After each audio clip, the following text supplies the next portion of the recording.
Hi, so welcome to the next lesson. Let's continue. So next is chapter 3. And so chapter 3 is on conditional probability.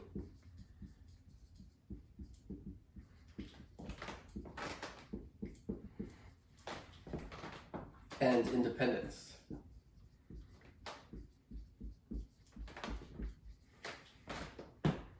Okay, so we're on chapter 3 now, and it's on conditional probability and independence.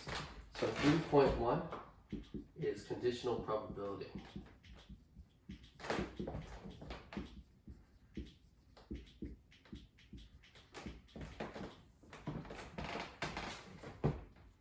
So 3.1.1 is a definition of conditional probability.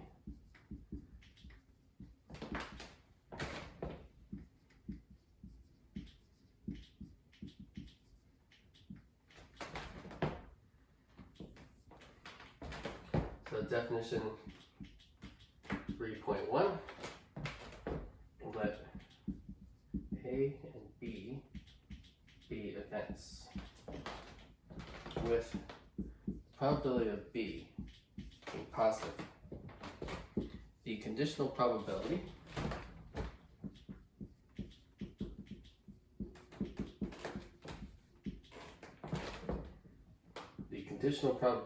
of the occurrence of A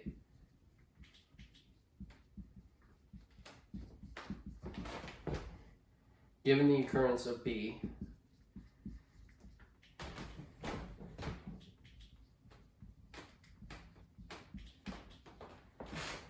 is defined to be the quantity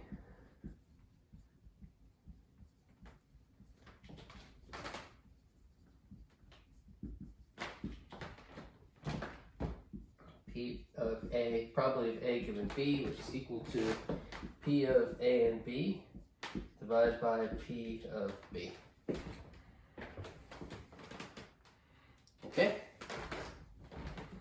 P of A given B is the conditional probability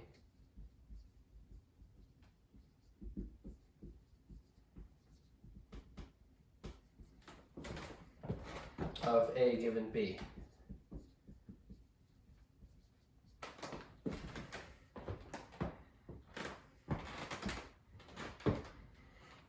Okay, so that is the conditional probability of A given B.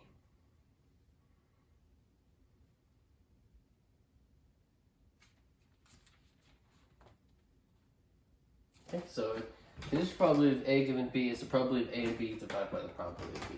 It's the probability of A given that B happened. Okay. Right, so make sure to study this. That's the start.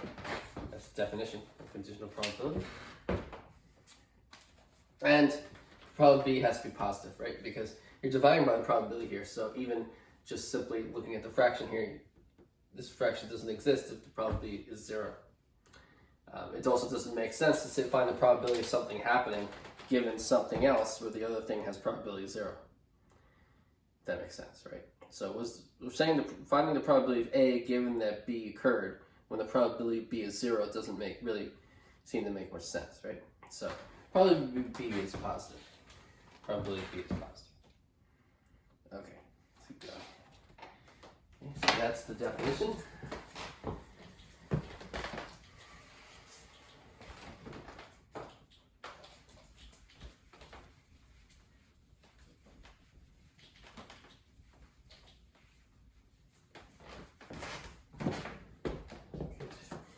So 3.1.2, the use of the conditional probability.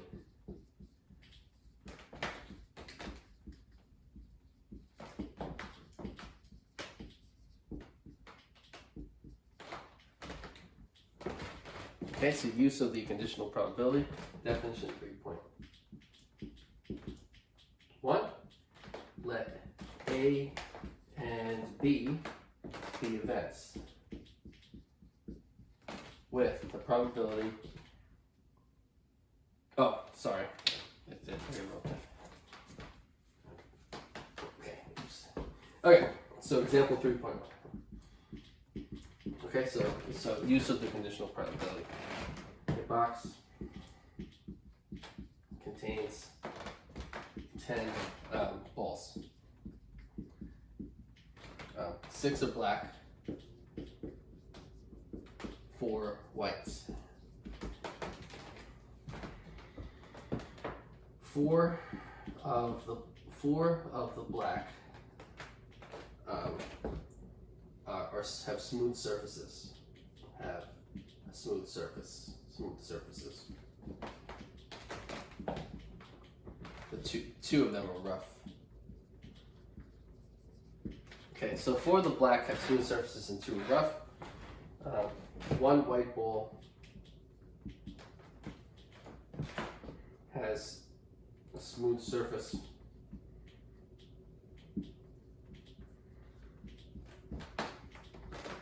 3 are rough.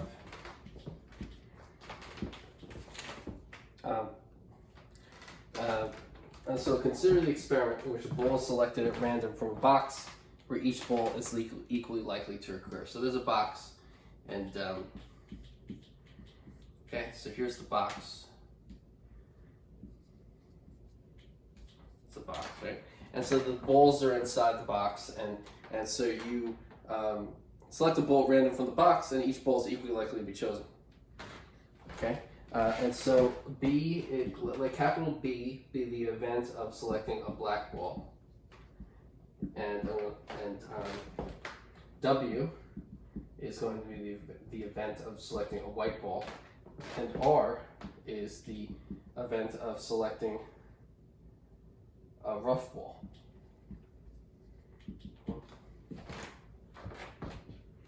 Okay, so we're not looking at the event of a smooth ball. So just a black ball, a white ball, or a rough ball. Okay, so part A of this example, part A is find the probability of choosing a black ball, the probability of choosing a white ball, the probability of choosing a rough ball, the probability of choosing a ball that's black and rough, and the probability of choosing a ball that's white and rough. Okay, so we want to find those 5 probabilities. So the probability of a black one, probability of black is the number of black divided by the total number of balls. So there are 6 black out of the total 10. So the probability of a black ball is 0.6.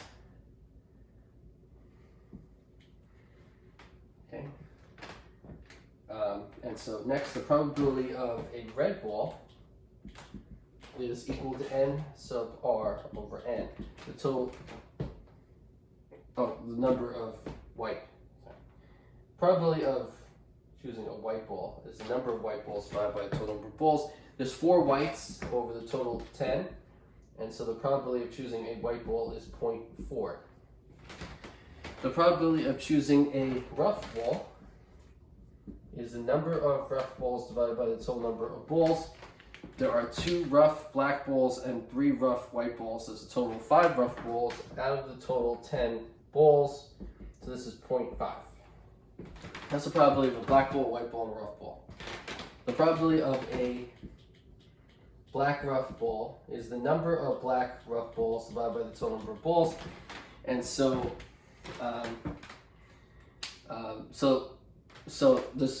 there's 2 black balls that are rough. So there's a total of 2 black rough balls divided by the total number of balls, which is 0.2. So the probability of a black rough ball is 0.2. And the probability of a white rough ball is the number of white rough balls divided by the total number of balls n. And so how many white rough balls are there? There are 3 white rough balls. So there's 3 divided by the total number 10. And that's 0.3. Okay? So those are the 5 probabilities in part A. Okay, very simple. Okay, so that's part A. Okay, so good. So I'm going to copy some down.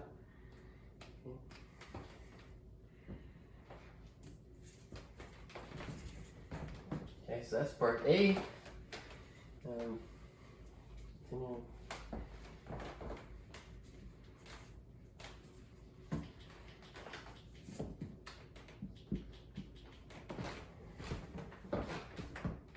So part B,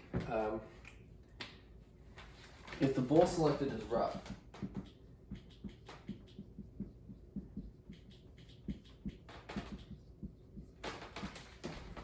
what are the chances that it's white?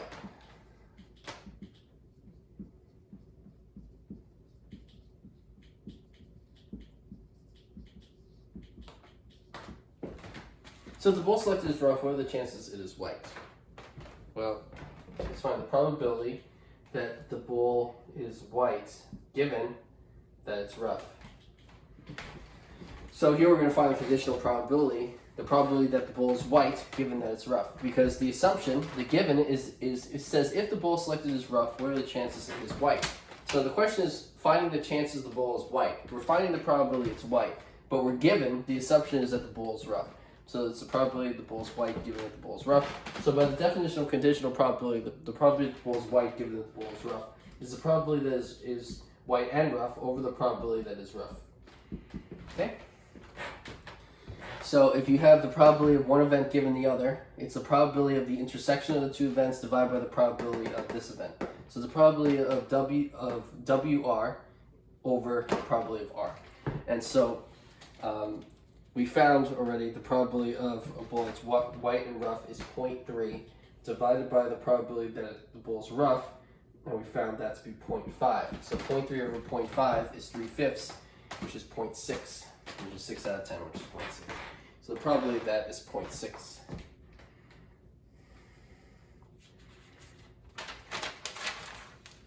Okay?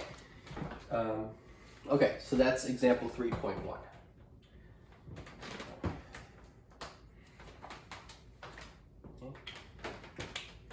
Okay, so that makes sense. And so that's our first application of conditional probability.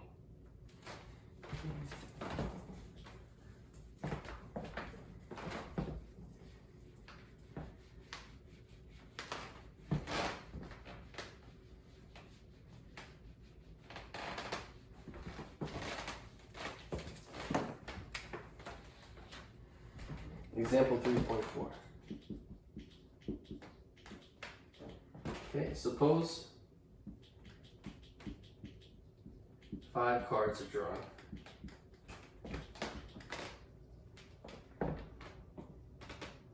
At random from a standard 52 card deck.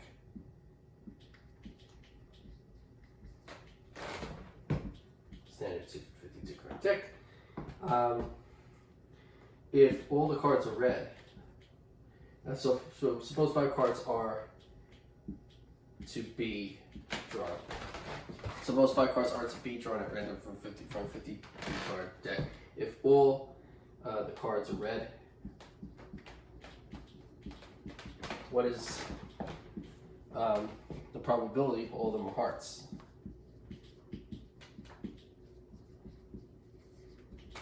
Okay, so we're going to choose 5 cards. 5 cards are going to be drawn from a random 52 card deck. If all the cards are red, what is the probability that all are hearts? And so the solution is let R be the event of all or red, and H be the event that all 5 cards are hearts. All hearts, though, not just one heart or one red. It's all red. All. Capital R is the event that all 5 cards drawn are red. Capital H is the event that all 5 cards are hearts.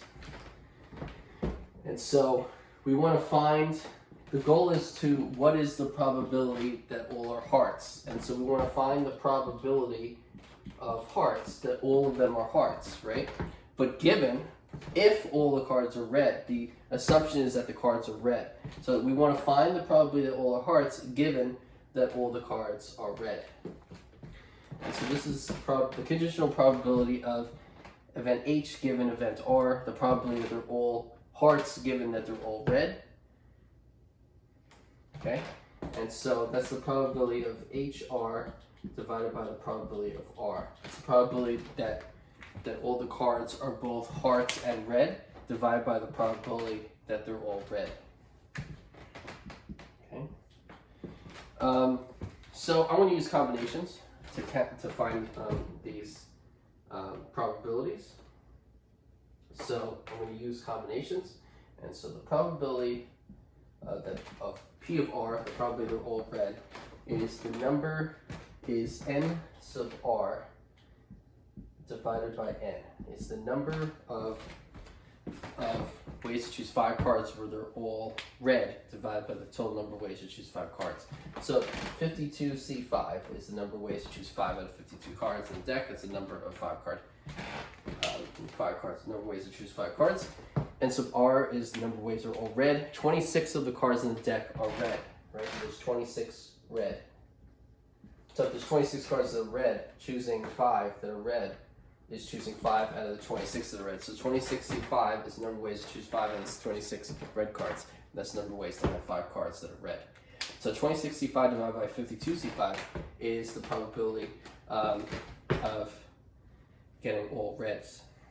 Okay, and the probability that they're both hearts and red, well, every heart is a red card, and not every red card is a heart, but so the probability of hearts and red, all hearts and all red, that means that that's the probability that they're all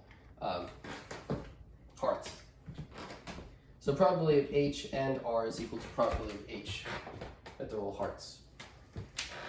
And so what is the probability that they're all hearts? Well, it's the number of hands where they're all hearts divided by the total number of 5 card hands.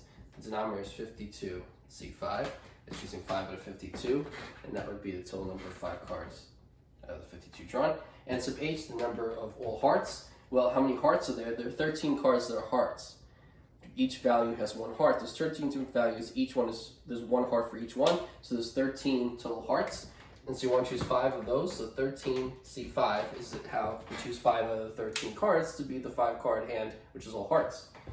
Okay, and so 13C5 divided by 52C5, that's the probability of H and R. Okay, and so then this fraction is just this divided by that. So it's 13C5 divided by 52C5 over 26C5 divided by 52C5.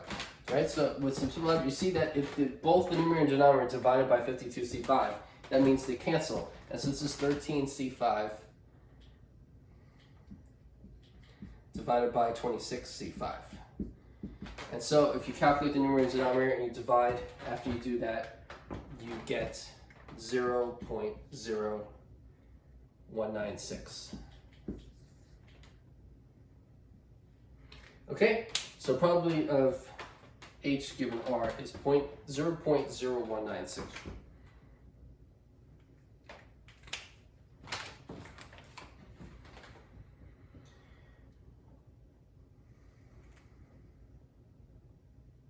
Okay, and so that's example 3.4.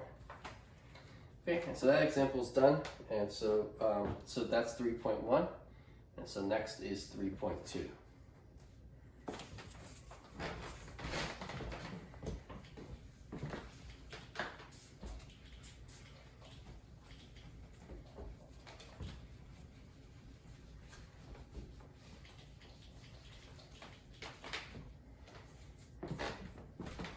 Okay, so next is 3.2, and so 3.2 is on Bayes'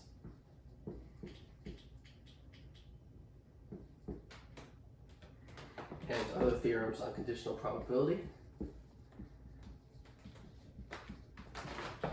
That's theorems on conditional probability.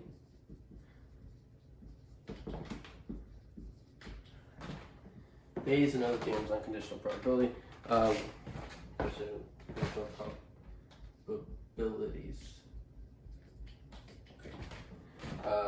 So theorem 3.1. The probability of A prime given B is equal to 1 minus the probability of A given B. That's theorem 3.1. Okay, And so the proof of that is the probability of A prime, not A, given B, is equal to the probability of A prime B given over the probability of B by the definition of conditional probability. That's equal to the probability of B minus the probability of AB over the probability of B. That's because the probability of A prime B is equal to the probability of B minus the probability of AB. Why is that? Look at a Venn diagram. Let's say here's the sample space S, here's an event A, and here's an event B. If you take A prime B and you take AB, they're mutually exclusive events whose union is all of B. And so what this is saying is that AB union A prime B is equal to B. And those two are mutually exclusive. And so that means that the probability of AB plus the probability of A prime B is equal to the probability of B.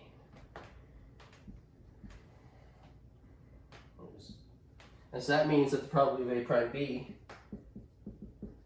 this guy, is equal to the probability of B minus the probability of AB. Right? So I can replace the probability of A prime B with the probability of B minus the probability of AB in the numerator. And so now, what is that equal to? Well, you can just divide each by the probability of B. So the P of B minus over P of B is 1, minus the probability of AB over the probability of B. Well, what does conditional probability say this thing is? This is 1 minus that fraction. That fraction is the same as the probability of A given B. So what we just showed is that the probability of A prime given B is equal to 1 minus the probability of A given B. And that proves it.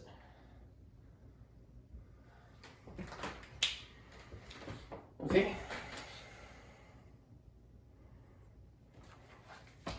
Okay, so that's theorem 3.1 and its proof. Okay, so let's keep going.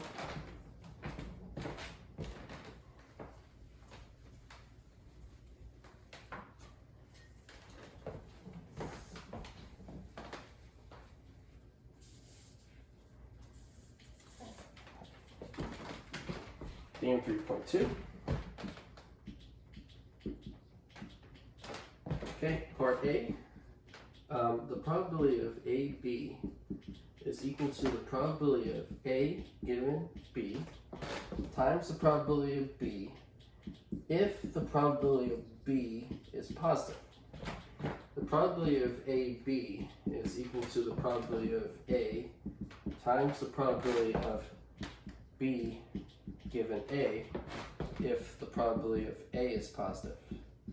So that's theorem 3.2, part A. Okay.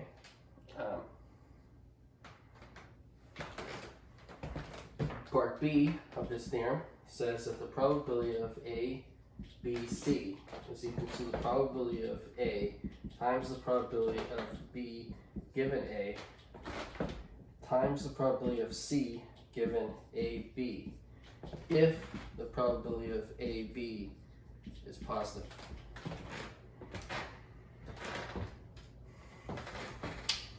Okay.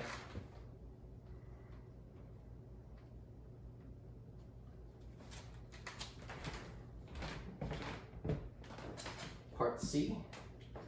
The probability of A1, A2, and so forth, and AN is equal to the probability of A1 times the probability of A2 given A1 times the probability of A3 given A1, A2 times dot dot dot times the probability of A sub n given A1, A2 dot dot dot A sub n minus 1. That's if the probability of A sub n given A1, A2 dot dot dot A sub n minus 1 is positive. Okay. Okay, so that's theorem 3.2, parts A, B, and C.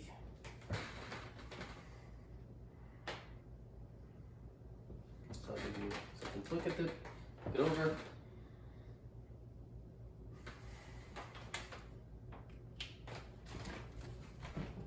So the proof, let's prove A. So this is the proof of A. So the probability of A given B, by the definition of conditional probability, is the probability of AB divided by the probability of B. And that's if the probability of B is positive. And so that implies that the probability of AB is equal to the probability of A given B times the probability of B. So you just cross multiply, right? This is probability of A given B over 1, cross multiply, and you get the probability of AB is equal to probability of B times probability of A given B times probability of B. And this is still if the probability of B is positive. And so you get this if the probability of B is positive. And that's this. Right? And so we just proved that. Okay? And then similar, it's almost the same idea. The probability of B given A is equal to the probability of BA divided by the probability of A. That's if the probability of A is positive. And that implies that the probability of BA, which is AB, the same as AB, so that implies the probability of AB, which equals the probability of BA, because intersection is commutative. The probability of BA is equal to the probability of A times the probability of B given A. And so I just showed us the probability of A and B is equal to the probability of A times the probability of B given A. That's if the probability of A is positive.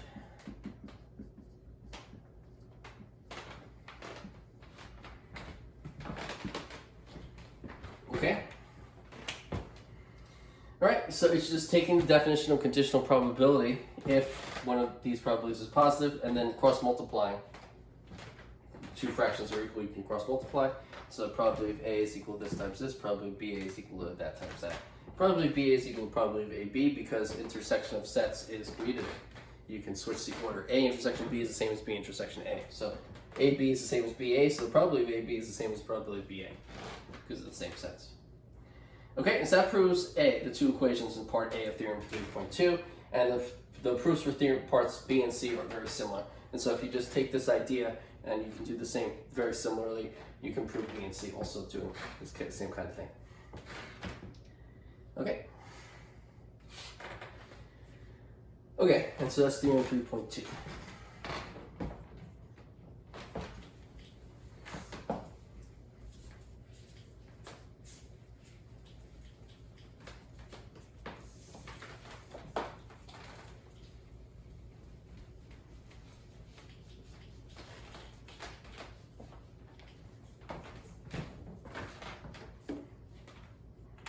Okay, so example 3.5.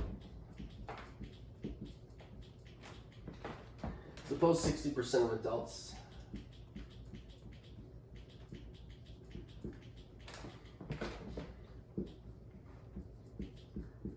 over 30 are college graduates.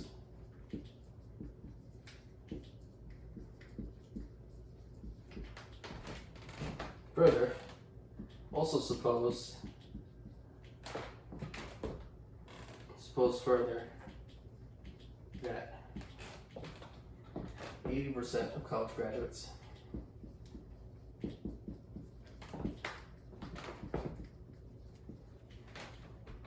over 30 have incomes over $15,000.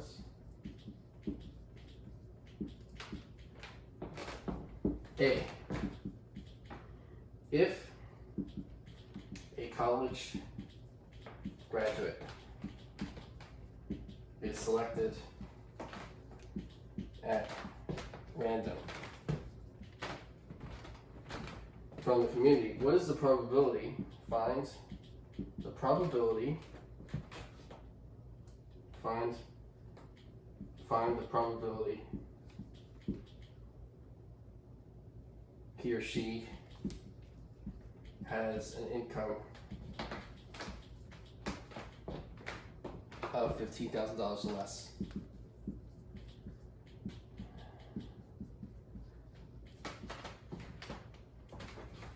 Okay? So here are the conditions. Suppose 60% of adults over 30 are college graduates. Suppose further that 80% of college graduates over 30 have incomes over $15,000. If, part A, if a college graduate is selected at random, find the probability he or she has an income of $15,000 or less.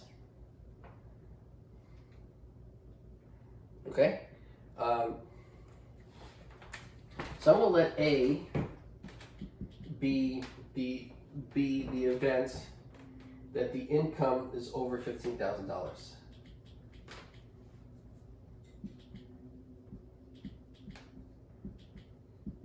Okay, so that's going to be event A. Event B is a college graduate. That you select someone who's a college graduate. Okay, so the problem, what A is asking you to find, it wants you to find the probability he or she has an income of $15,000 or less. Event A is income over $15,000, and so the event that he or she has an income of $15,000 or less would be A prime. So you want to find the probability of A prime given, it says if a college graduate is selected at random, given that the person's a college graduate. So we want to find the probability of A prime given B. And so why did I choose A so that we're finding the probability of A prime? That leads us to think of probability of A prime B is 1 minus the probability of A given B. Okay, in the problem, it tells you a probability that involves incomes over $15,000. And so I'd rather study an event of income being over $15,000 because the given in the problem is about incomes over $15,000. So I'm going to want to find the probability of A given B and use it to find that. Okay. So what is the probability of A given B? What is the probability that someone who makes an income of over $15,000 is a college graduate? Well, that probability is 0.80. This is 1 minus 0.80. 1 minus 80%. Because it says 80% of college graduates over 30 have incomes over $15,000. So if it's given that the income, if it's given that he's a college graduate, then that means that 80% of college graduates have an income of over $15,000. And so that means the probability of A given B is 0.80, 80%. And so 1 minus that, 1 minus 0.80 is 0.20. And so the probability that someone has an income of $15,000 or less, given that he's a college graduate, is 0.20. Okay, and part B is what percent of adults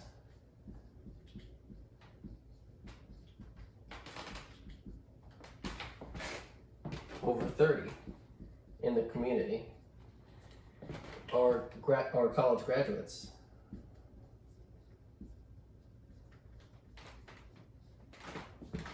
With incomes over $15,000.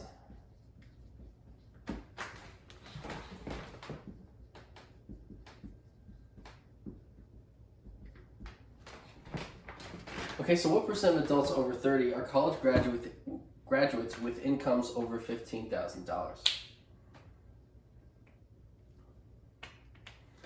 Okay, and so that's the probability of, so what percent of adults over 30 are college graduates with incomes over $15,000? So that means both happen. That means it's both a college graduate, that's event B, with incomes over $15,000, that's event A. So what percent of adults over 30 fall under college graduates and incomes over? That's the probability of A and B. And so the probability of A and B is the probability of A given B times the probability of B. That's if the probability of B is positive. And B, again, is college graduates. So the probability of a college graduate is positive, so it's fine. And so, suppose 60% of adults over 30 are college graduates. So the probability of B is 0.60. So that's 0.60 for probability of B. Probability of A given B, where it says 0.80. So it's 0.80 times 0.60. And so then 8 times 6 is 48. So that's 0.48. Okay, so the probability of A and B is 0.48.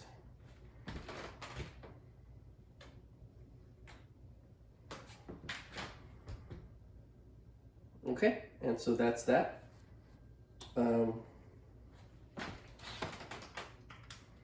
Okay, good. And so that's parts A and B of example 3.5.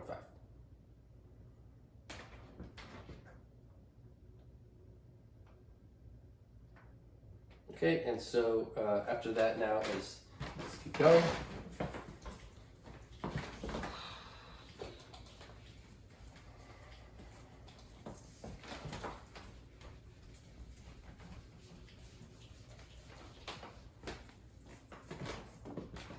Okay, so theorem 3.3. So theorem 3.3, let S be a sample space.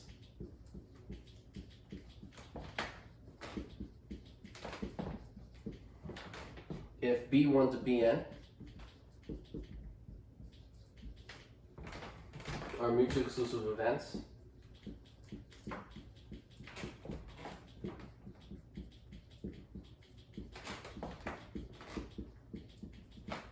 such that S equals B1 union B2 union dot dot dot union B sub n, and the probability of B sub I is positive for 1 less than or equal to I less than or equal to n. Then for any event A of S,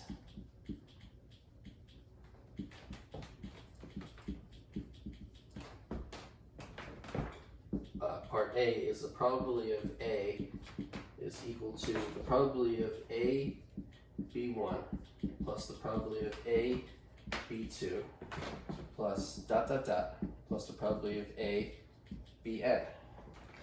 And also, and part B, the probability of A is equal to the probability of A given B1 times the probability of B1 plus the probability of A given B2 times the probability of B2 plus dot dot dot plus the probability of A given Bn times the probability of B sub n. Okay, so that's theorem 3.3. So let capital S be a sample space if B1 to Bn are mutually exclusive events such that S is equal to their union, and the probability of B sub I is positive for all I between 1 and n inclusive. Then for any event A of S, the probability of A is equal to the probability of AB1 plus probability of AB2 plus dot dot dot plus the probability of ABN. And the probability of A is equal to the probability of A given B1 times the probability of B1 plus probability of A given B2 times the probability of B2 plus dot dot dot plus probability of A given Bn times probability of Bn. Okay, and so let's look at the proof. Part A is that S is equal to the union of those B's. So S is the union of those B's, and so let's look at a picture of this.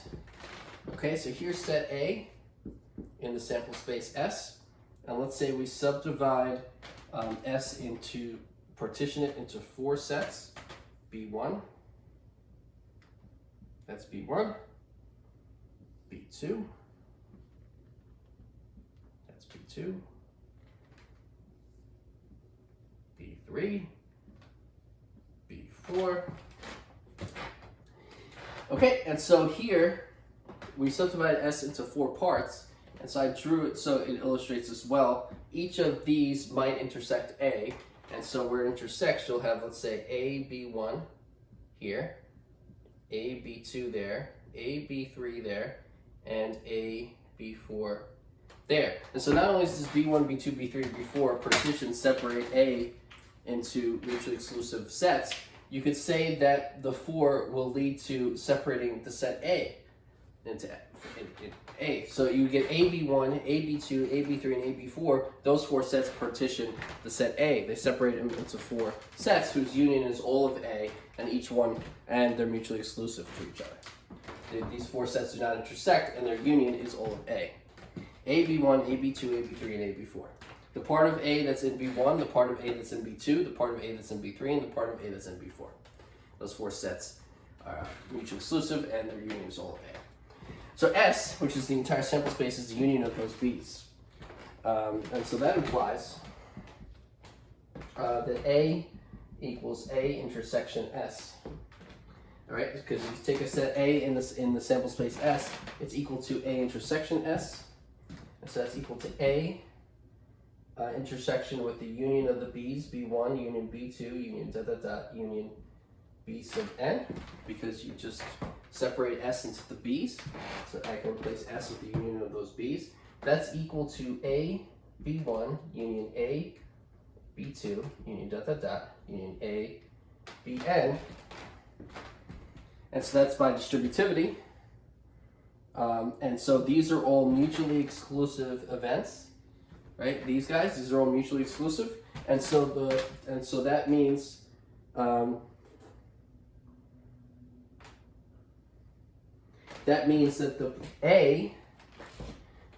that the probability of A is equal to the probability of the union of those things, A B1 union A B2 union union A Bn, where these guys are mutually exclusive. And so by axiom 3, we can say that the probability of a union of mutually exclusive events is the sum of their probabilities. So that's equal to the probability of A B1 plus the probability of A B2 plus plus the probability of A Bn. And so this shows that the probability of A is equal to the probability of A B1 plus A B2 plus plus A Bn. That's this. And so we just prove that. So that's part A of the proof.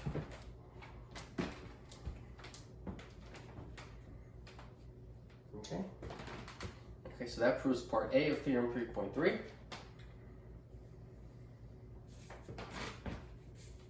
Okay. Continuing.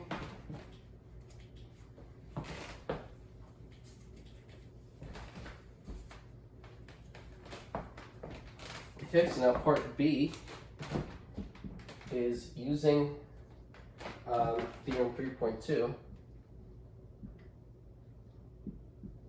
We get that the probability of A is equal to the probability of A B1 plus the probability of A B2 plus the probability of A B3 plus plus the probability of A Bn. But this part so far is from this equal sign is from part A that we just proved already. So we just proved that the probability of A is equal to the sum of those probabilities. And now we're going to extend further because now we want to prove that we can go probability A is equal to that. But now this next equal sign, this is where we use theorem 3.2. Okay, so using 3.2, I can say that's equal to, well, probability of A B1 is the probability of A given B1 times the probability of B1, and so that's theorem 3.2 that we showed earlier. And then this is plus, so that thing is this plus the probability of AB2. Probability of AB2 is the probability of A given B2 times the probability of B2. So once you fully get conditional probability and you've used it, you can see how this should be that. And then plus plus there's that term, and then plus probability of ABN, which is probability of A given Bn times the probability of B sub n. Okay, and so then this guy, is equal to that. So by substitution, I just substitute each of these terms for those corresponding terms. And now this sum is equal to that sum by theorem 3.2. So probability of A is equal to that. So the probability of A is equal to that sum right there. It's the same thing. And so we just proved this. And so part B is now proved. And so now we're done with the entire proof here. Both parts A and B. Okay? And so now theorem 3.3 is both stated and proved.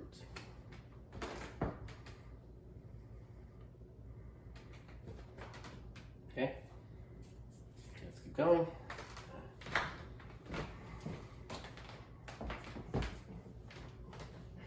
Let me just hold it up for a second, give you a chance to look at it. Okay.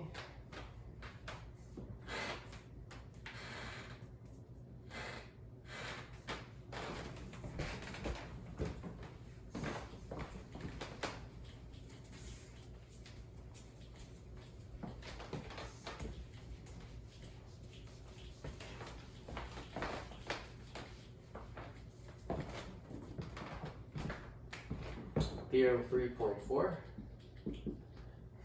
Bayes theorem. Okay, if the conditions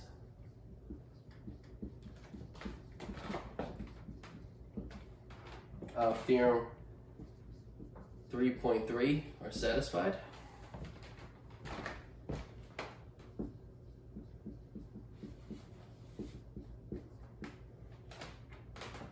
and the conditions of theorem 3.3 was that let capital S be a sample space. If B1 to Bn are mutually exclusive events, it's just that S is a union of those B's, and the probability of each B is positive. Okay, so you have a bunch of B's, B1 to Bn, they're mutually exclusive. S is the sample space. The union of all the B's is S, and the probability of each B is positive.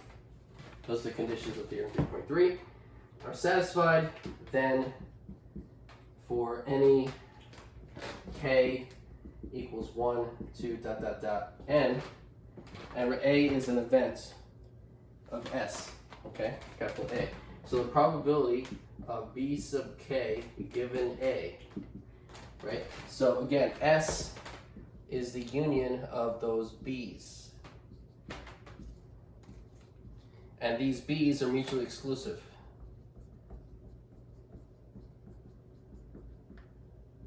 And the probability of each B is positive, and that's for 1 less than or equal to I less than or equal to n. That's all the B's there.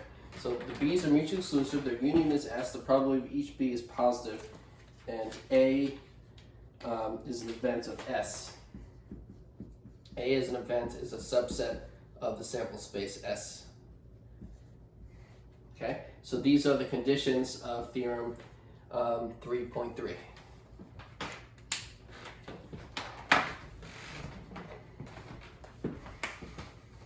Okay, so with those conditions in mind, the probability of B sub k given A, so any of these B's, is equal to the probability, so this is for any k from 1 to n, the probability of A, B given A is the probability of A given B sub k times the probability of B sub k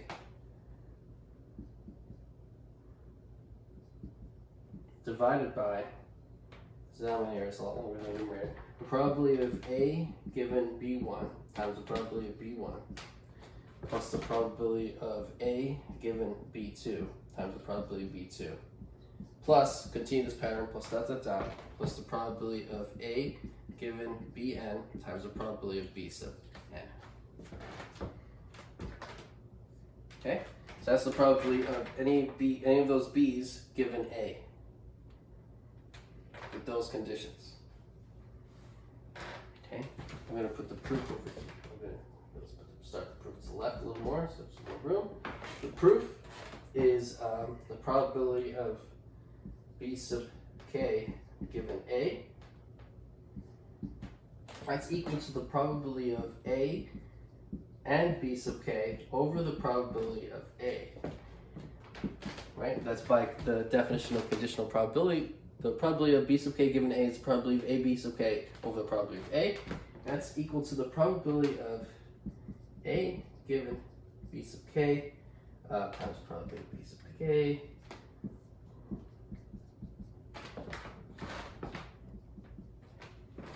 So that's equal to the probability of A given B sub k times the probability of B sub k over the probability of A. It's equal to, I'm going to change this over here. This is the probability of A given B sub k times the probability of B sub k divided by. Okay, and so now we know from the previous theorem that the probability of A is equal to the probability of A given B1 times the probability of B1 plus the probability of A given B2 times the probability of B2 plus plus the probability of A given B sub n times the probability of B sub n. So there, and so now we have it proved, right? Because the probability of A is equal to that whole thing from the previous theorem, from theorem 3.3.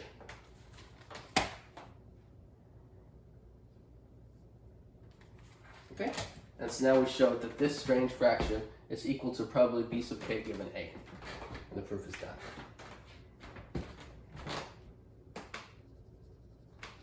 And these are the assumptions of theorem 3.3 that I put inside, because if the conditions of theorem 3.3 are satisfied.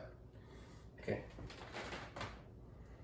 Okay, so that's base theorem, theorem 3.4 in the book, and its proof.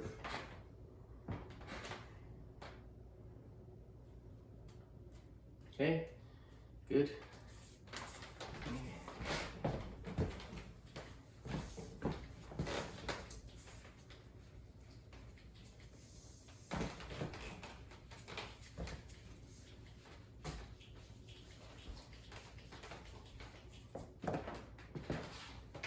So example 3.9.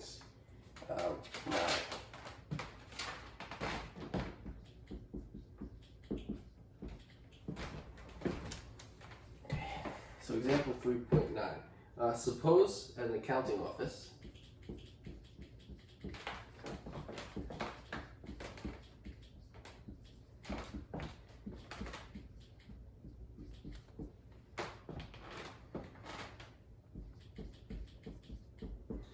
suppose an accounting office 30%, 25%, and 45%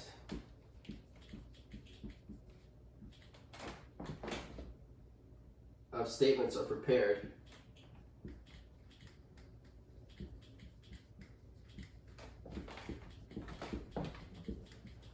by Miss Jones, Mr. Lane, and Miss Brown, respectively.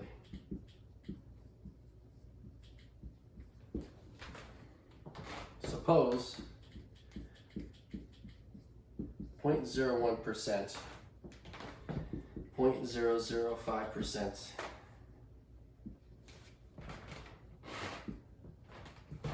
and 0.003% of statements prepared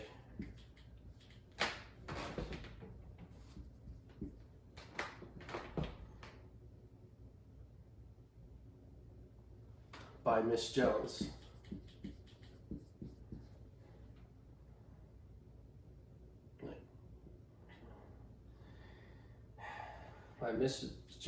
Mr. Lane, and Miss Brown, respectively.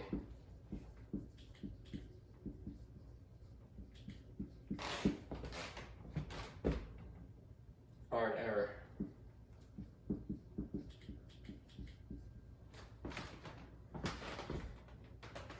If a statement is an error,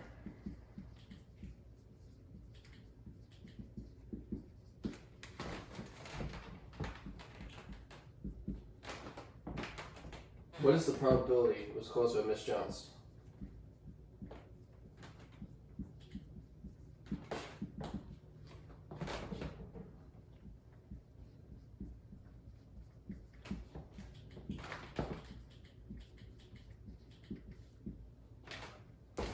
Okay, so example 3.9.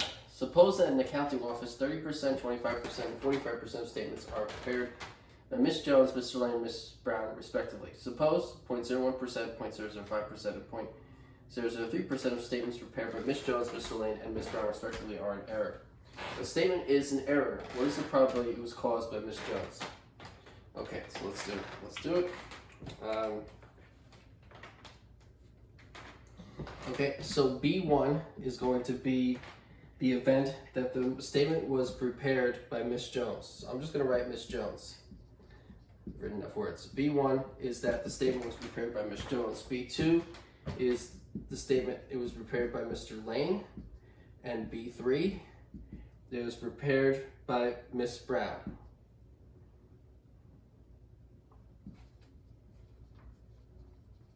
Good. And so those are the events B1, B2, and B3. Okay? The statement was prepared by Ms. Jones, Mr. Lane, and Ms. Brown, respectively. B1, B2, B3. Okay. Those are those events. E is going to be the event of an error in the statement. And so I'm just going to write error here in quotation. So E is the event of an error when the statement is made. Okay?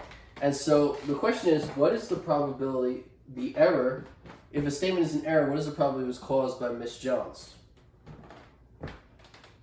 The probability that Ms. Jones prepares a statement is B1.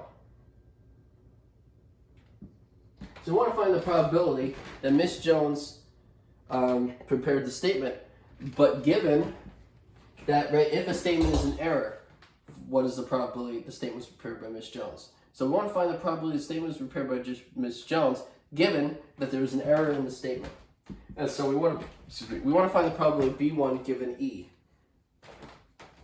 And so by theorem 3.4, or Bayes' theorem, the probability of B1 given E is equal to the probability of E given B1 times the probability of B1 divided by the probability of E given B1 times the probability of B1 plus the probability of E given B2 times the probability of B2 plus the probability of E given B3 times the probability of B3.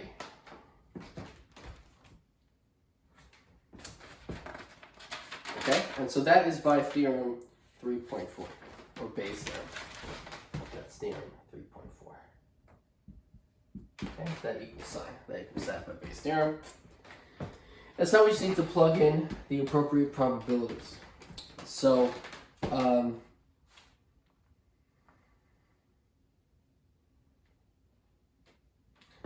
it says 0.01% is the probability that the statement was prepared by Ms. Jones and an error. That was an error. Okay, so it's given that it's prepared by Ms. Jones and it's an error. So the probability that a statement prepared by Ms. Jones is an error is 0.01%. So this probability is 0.01% or 0.0001. So probability of an error given Ms. Jones prepared the statement is 0.01% or 0.0001. Now the probability B1 is the probability that Ms. Jones prepared the statement, and it says right here the probability that she prepared the statement by Ms. Jones, that probability is 30%, which is 0.30, which is 0.30, and so that's the probability of B1 here. And now the probability of an error given, it was, so I already wrote that here, so it's the same, I use that probability again, this probability is repeated, the probability of B1, now plus the probability of error given that Mr. Lane prepared the statement is 0.005%. That's the same as 0.00005 times the probability that the statement is prepared by Mr. Lane. That's 25% or 0.25. That's this probability. Plus the probability that there is an error given that Ms. Brown prepared the statement. So if Ms. Brown prepared the statement and there was an error, that means that there's a 0.003% chance of that happening. So that's a 0.00003 probability there for that one. And then times the probability of Ms. Brown preparing a statement.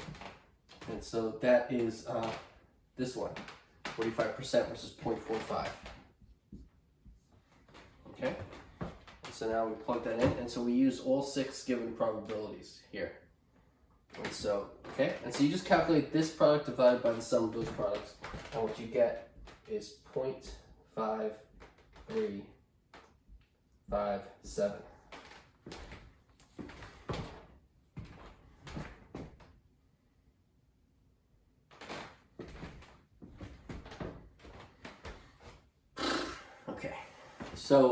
Okay, so then that is the answer to the question, answer to exercise 3.9. Okay, okay, so that's the end of 3.3. I mean, it's the end of 3.2. So I guess I'll give you a second look at that.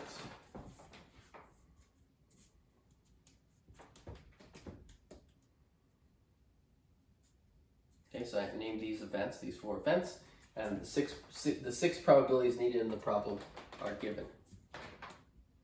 Here, there. So you just have to be able to translate which of these percents are which of those probabilities, right? So you have to know what probabilities are given to you in this problem to plug in there. So you use Bayes' theorem for this equal sign, and then you plug in the probabilities from the given with that equal sign. And you calculate here, and you get that.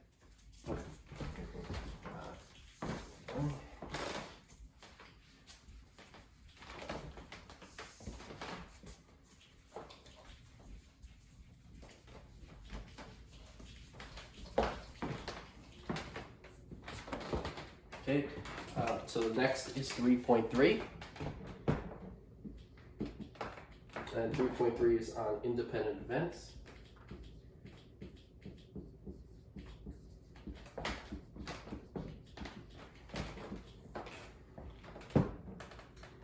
.3.1, and so that is definition of independence.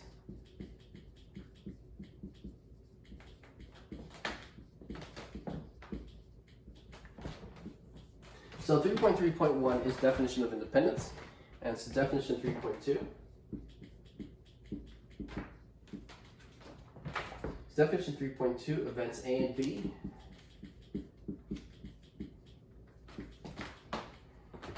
are independent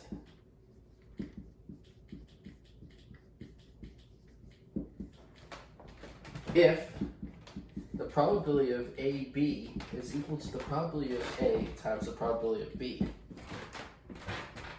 Otherwise, the events are dependent.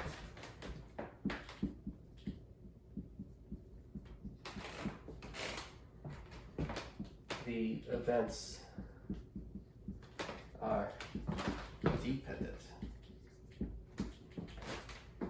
So definition 3.2, events A and B are independent. The probability of AB is equal to the probability of A times the probability of B. Otherwise, the events are dependent.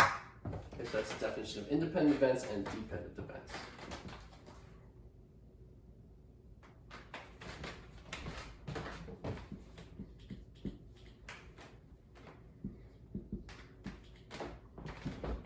So definition 3.3, events A1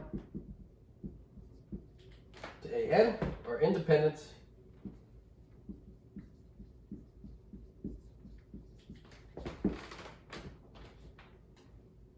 if the probabilities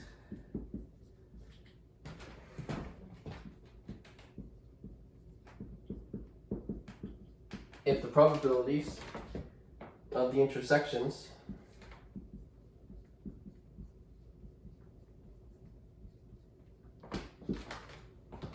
of any 2, 3, and so forth, or n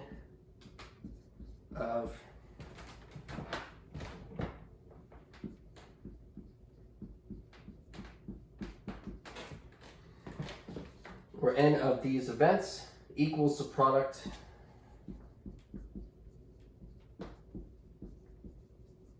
of their respective probabilities.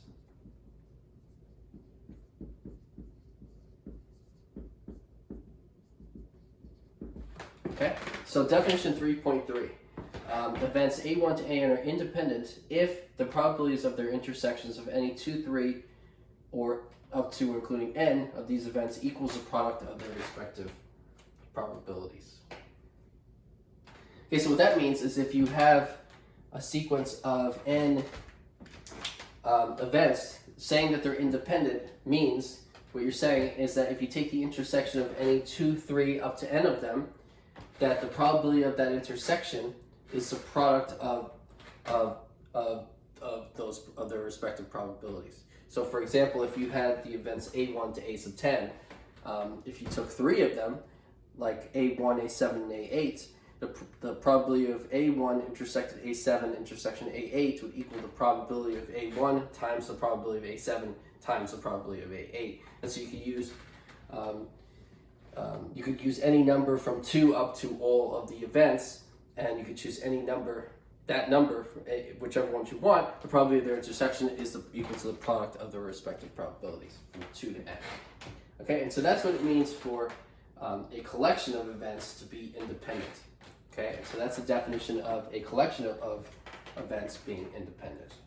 It's a little more complicated than the definition of 2 events being independent. But if you understand this, it's not too much of a jump to understand that.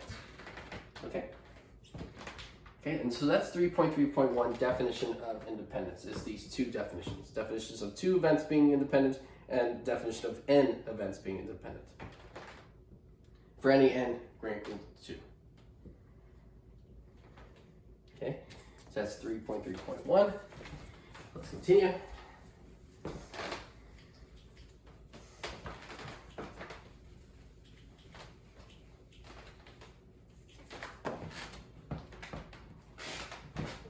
So 3.3.2 is meaning of independence.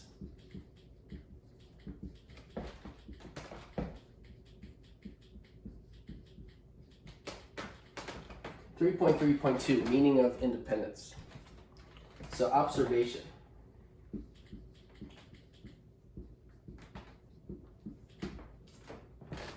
If events A and B are independent,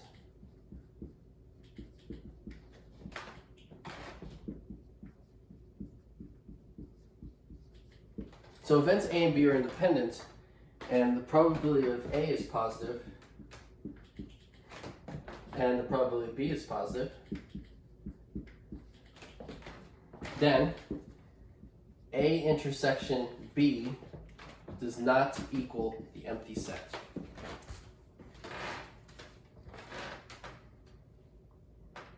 Okay, so this is saying if events A and B are independent and their probabilities are both positive, then the intersection of A and B is not empty. And so this is the proof of that. So if A and B are independent,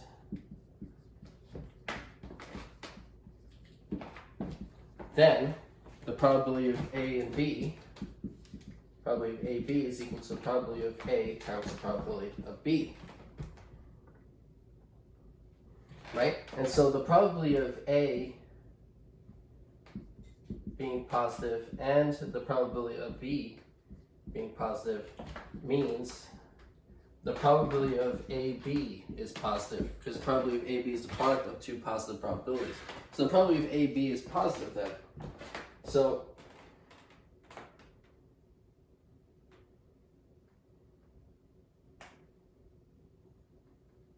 right? And so the probability of the empty set is 0. And so that implies, and it's the only set whose probability is so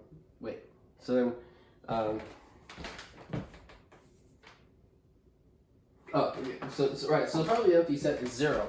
And so since the probability of AB is positive, AB cannot equal the empty set. Right? If AB was equal to the empty set, then its probability would be 0, but the probability of AB is positive.